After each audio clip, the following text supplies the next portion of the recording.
VCI brings to 4K UHD and Blu-ray a double feature set entitled Dark Knight of the Scarecrows 1 and 2 double feature. Do you know Dark Knight of the Scarecrow? It was a TV movie back in 1981 that I remember hearing about it when it came out, and it was too scary for me to watch at that age.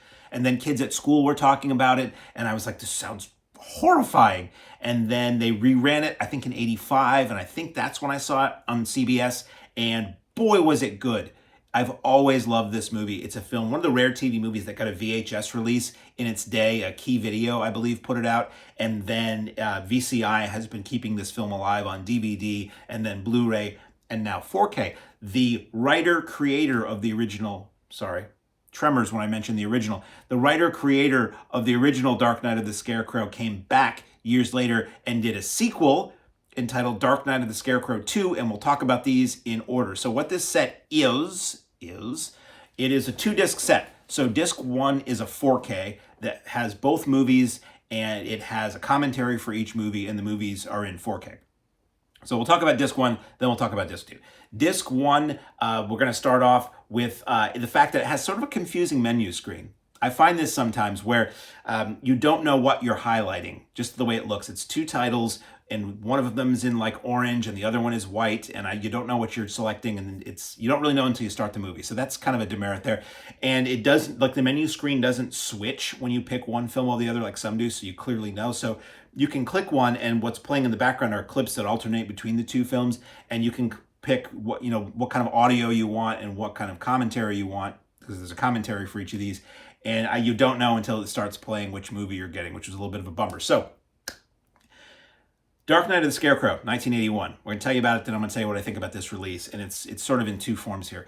So Dark Knight of the Scarecrow was initially intended to be a theatrical film, and it didn't happen, and it wound up being a TV movie. And according to the original writer, J.D. Feigelson, I believe, Feigelson, who's on this, he said, they didn't really change a lot to make it suitable for TV. It was always something where the film was going to have more suspense and insinuation, old style horror, than sort of the then modern slasher horror. And 81 was like, slashers were it in 81. There was so much now classic horror in 81, and it seeped into the television. I mean, TV had always done TV movies that were scary. I mean, dating back to the early 70s. I mean, you had Don't Be Afraid of the Dark almost a decade before this. It was always a thing, and they were high quality, and they were often made by people who did do feature films and high quality stuff. They just happened to work for TV once in a while. The Night Stalker was an early 70s TV movie. So the story here is there's this little girl in a small rural California town, and her playmate is Bubba, who played by Larry Drake, who you would know from Darkman, Durant in Darkman, or you would know as I believe it was it Lenny on I think it was Lenny, or Benny, or Jenny, or Fenny. He was the guy on the developmentally delayed guy on LA Law. Well, he plays that same character here. This was a previous incarnation. A few years before he did LA Law, he played a grown man, a man with the mind of a child in a man's body.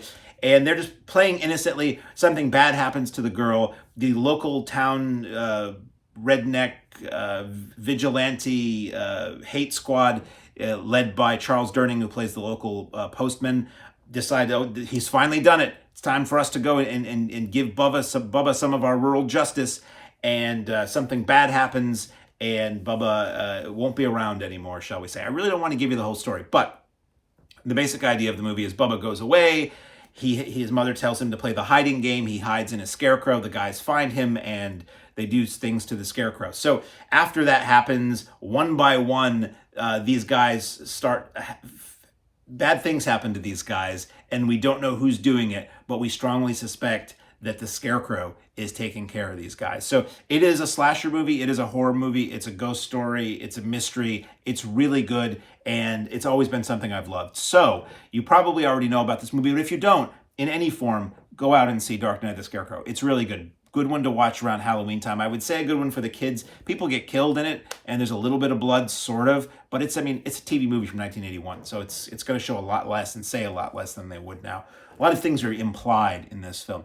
So the presentation, I was like, oh, cool, whoever would have thought when I watched this on TV or rented the old videotape that I would be seeing Dark Knight of the Scarecrow looking 4K resolution. Back then, I wouldn't have known what 4K was because it technically didn't exist. But we watched this film, and I'm like, this doesn't look right to me.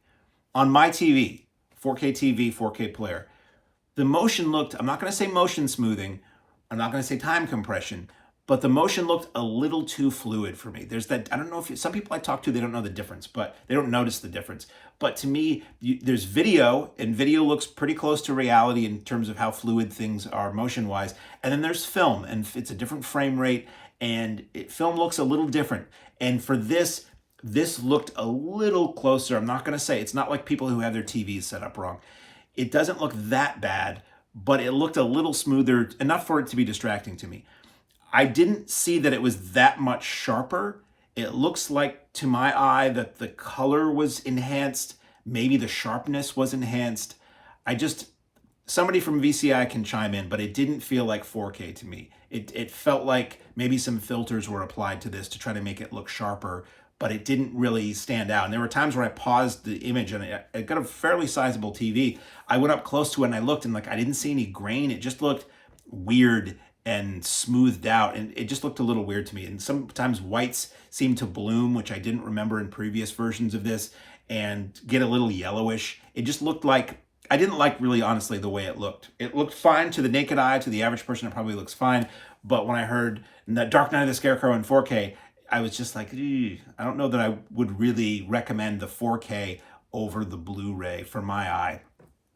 What the 4K does have that you cannot find anywhere else, this new 4K has audio commentary by some luminaries in the world of audio commentating. We have Heath Holland from the excellent Serial at Midnight podcast and YouTube series. We have film historians Rob Kelly and Amanda Reyes, who literally, she wrote the book on this. She wrote the book about TV movies, TV horror movies, and she's an expert in TV movies. So there's a ton of excellent history, analysis, and anecdotes on this that's totally worth listening to. So it's like, that disc is worth retaining just for that commentary, to be able to listen to that. It is available in 5.0 surround sound and 2.0 stereo. This was directed by Frank Di Felitta, with Larry Drake, as I mentioned, Charles Durning, Lane Smith, Jocelyn Brando, Marlon Brando's older sister, and just some familiar faces of that time. And it's great. I just didn't love the way it looked on this 4K. Then we move on to the sequel, Dark Knight of the Scarecrow 2, Straw Eyes, from 2022. So this is just from 2 years ago. It's 84 minutes long. The original Dark Knight of the Scarecrow, do I have the duration here? I do not. It's about that. It's a TV movie from the 80s, so it's not very long. 90 minutes tops. 84 minutes, directed by J.D. Feigelson, who, as I said, was the original writer and director. So you've got the guy who created the original, who wrote the original, coming back to do a sequel, and it stars Amber Wedding and Adam Snyder, and I thought it was pretty bad. Sorry. I didn't have much hopes. I always have just a blanket statement. Decades later, sequels rarely work for me. Things that are straight to video sequels rarely work for me, and just from experience in watching them. And this, I just thought it felt incredibly amateurish and just bad. The story here, it looked like it was shot. What's funny is in the end credits, it says something about shot on like Sony Super 35 or something like that. And I'm watching it and I'm like, this looked like video the whole time. It looked like video with either shot digitally or video that has a filter applied to make it look a little bit more like film, but looked and sounded like video. For the most part, the acting is really pretty amateurish and not that great. For the most part, all of it is pretty amateurish and not that great. There's some CGI that's really not very good. The story is that single mom and her son live somewhere rural, corn country, and single mom had originally been a witness to a bad guy doing bad things who's in prison, who's looking to get out and silence her before she can testify, or so she never testifies or something like that, or just revenge. And her son is sort of isolated and kind of withdrawn, and he's off with Aunt so-and-so, and they play a game, and we find out that game, not to give anything away, but that game is some kind of supernatural voodoo thing that brings Bubba back from the dead, and the Scarecrow is enacting revenge on these bad guys or anybody who wrongs the mother or the son. It's unfortunate. You would think, oh wow, it's the guy who did the original, this must be good.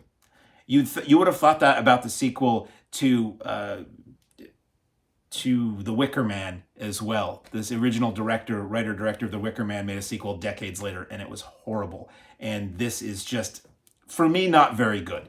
Maybe some will like this who are more into more modern straight-to-video horror or retro straight-to-video horror, but loving the original so much on film and the caliber of acting and writing and music and directing, and then seeing this, it was just like, I was bored. It was just kind of a waste. So more or less unrelated sequel, other than that they say that the Scarecrow is Bubba and it kind of looks like him. There's this silly effect that when the Scarecrow comes alive, like these little glowing eyes in the mouth and the eyes digitally like change on the mask, and it was just not worth my time, probably not worth your time.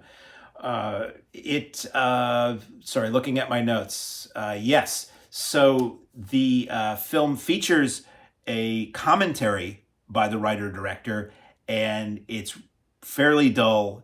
It's mostly play-by-play. There's a lot of gaps, and I shut it off. I didn't think it was very interesting. His commentary on what we're going to talk about on disc 2 is excellent, but here it almost felt like he had even written his comments that he was going to say. It's really not very good to me. So disc 2, we have the Blu-ray of the original Dark Knight of the Scarecrow. So on this set, the only way to see the sequel is to watch the 4K. So you do need a 4K player to watch the sequel and to see the 4K, obviously, version of Dark Knight of the Scarecrow, and to hear that new commentary with the people I had mentioned, which is very good. But the second disc is the previous release by VCI of Dark Knight of the Scarecrow. I think they might have put it out once, and they might have put it out in like a more special edition. They do that sometimes over the years. So the Blu-ray, 4:3, as it should be, as the 4K is. They're both 4:3 because it was shot for TV in the 80s. The audio is 5.1 surround or mono, which is how it would have originally been in 81. You can watch it with English or Spanish subtitles, and it's the same movie, but to me it looks better on the Blu-ray because it doesn't look weird.